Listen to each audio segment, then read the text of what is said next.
Исус денес поминува покрај бањата Витезда, каде лежеле многу болни, слепи, хроми, изнемоштени, чекајќи да се раздвижи водата. Според преданието, кога ангел Господов ќе ја раздвижел водата, првиот што ќе влезел во неа оздравувал од каква болест и да боледувал. А таму имало човек кој боледувал 38 години. И Исус токму него го пронаоѓа и го прашува: сакаш ли да оздравиш?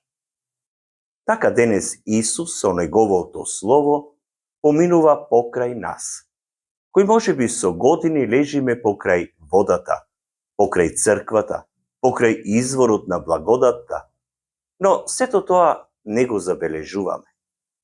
И затоа сме како болни, поради нашето незадоволство од тоа како сме го поминале животот, од нашите односи во семејството, нашата промашена смисла на животот.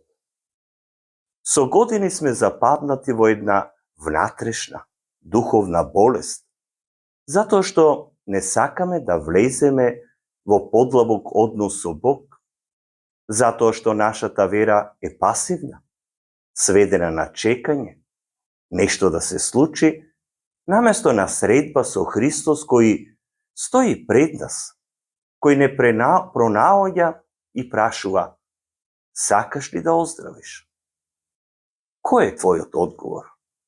Раздвижувањето на водата е символ за Божјото делување. Исто како што е овој момент на благодат, преку кој не повикува на промена на нашите животи, на преобраќање. Но дали сме подготвени да станеме, да излеземе од нашата мразеливост во верата, да ги напуштиме нашите стари, лоши, грешни навики, стравови или само сожалувања? Но исто така, од денешното Евангелие се впечатливи изборовите: Господи, немам човек што ќе ме спушти во бањата.